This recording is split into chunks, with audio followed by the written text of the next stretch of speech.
Welcome back to the channel. In today's video, we're going to focus on the fastest weapons in Warzone after the Cold War integration. Prior to the Cold War integration, it was primarily the Uzi, and then there was a couple other weapons that were close. Then it was kind of a huge drop off. You just got to use a certain set of attachments. So we're going to talk a little bit about that, but we're going to dive into the new Cold War weapons that were added. We're going to take a look at a few examples that are kind of in the meta. Obviously, the DMR takes over the meta, but the MAC-10 as well as the FFAR, which are incredibly broken with these sets of attachments. So we're going to talk a little bit about that. If you do enjoy the video, find it helpful in any way, please do me a favor, hit that like button. If you're brand new looking to find your way back, double check to make sure you are subscribed with notifications on.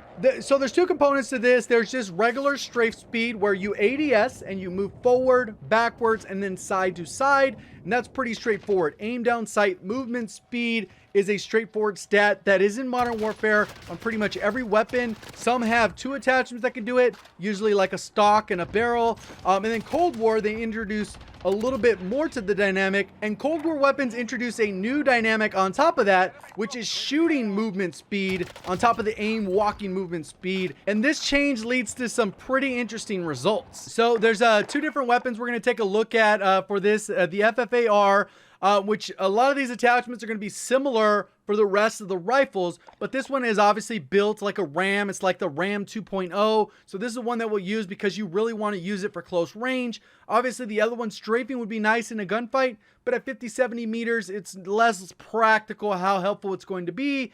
Whereas close range, it's a huge advantage. And I know for a lot of MAC-10 users, this is pretty important one to use the radar stock because of that strafe movement speed, but you have a huge negative when it comes to hip fire accuracy that cannot be countered. And I think that's what really holds the radar stock back, and it doesn't allow you to aim and move faster than the combat stock. This one ends up being pretty much even with the radar stock in terms of strafe speed, but it has that added value of shoot move speed. And on top of that, the hip fire accuracy is only penalized by like 20 or 30%. Not like 70. So it's a lot easier to manage and you don't have as many cons. And that's pretty much it for the MAC-10. You're really not going to take advantage of it any other way. But when it comes to rifles, there's actually two different areas where you can equip these attachments. You can do it in the stock. You got the tactical stock, combat stock, and radar stock. Same thing holds over for when I just talked about with the MAC.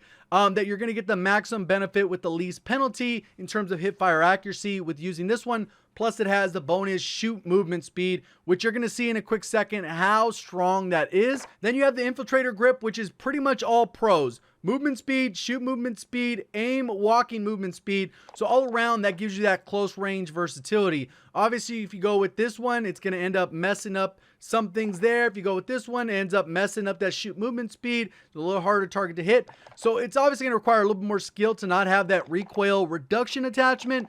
But overall, you're going to see how this ends up making this the fastest weapon in Warzone. So right here, I pretty much have a side-by-side without shooting and with shooting for the base FFAR and with that combat stock attachment. And what you're going to see is you can see the little check mark pop up when those things are done. This is a little bit slower. You got the time on the top left, so you can kind of see that for yourself. If you pay attention in the background, you can already see how far the other character model is and how far those red containers are in the background. If we go a little bit even slower, you can kind of see this. They all start at the same time. They're all in the same spot. They're all moving in the same direction. And the one on the right just ends up going faster. So I think this is unintentional. It ends up being way faster than I think they expected. That one hit there first, second, and then both of these hit there at the exact same time. So I was able to pull a bunch of data, put it all together kind of in this spreadsheet. What we're looking at here is the strafing speed while ADS moving forward, and then also moving laterally. Reason why I wanted to point this out is because I know some people probably watch the video and they'll go, hey, True Game Data actually has it a little bit faster. I went and DM'd him about it because I was like, hey, my numbers end up being a little bit different than yours. How are you testing that? He goes, well, I move front and back, and all my testing was laterally. So it's just something to keep in mind that the numbers will differentiate a little bit, but these are the results you will likely end up with for each of those different ones, and they pretty much scale. This one is about 80% of this number, and that's kind of how they work for this chart. What we're looking at here is the Uzi being the top dog, and this with no stock and the mini barrel, and that allows it to be as fast as possible. Obviously, if we want to go the pistol route, pistols tend to have very fast strafe speed. You can stack those a little bit. But in terms of Warzone, a little less practical unless we're talking about the Diamatis, but then you're going to use the Akimbo or whatever. So you end up with other variables. We're talking about primary weapons for the sake of today's video. So what we look at here is we have the Uzi. It moves at 2.94 meters per second laterally, and going forward, it moves at 3.67, which is a pretty crazy number. So one thing to put these numbers into a little bit more perspective, if you're using the standard meta kilo and you're just walking forward, not ADS, not sprinting, you end up getting a movement speed of about 4.4. If you actually factor in ADS speed, that'll bring the number all the way down to 2. That's why the kilo is obviously not on this list. But when we look at this, your ADS moving forward and laterally pretty much faster than some weapons are walking, and double the speed of some other weapons when they're fully ADS, which is insane for a rifle. And that's the thing that we're talking about with those stacking those individual attachments. What I was able to do is test various distances, and then this gives us distance in meters per second.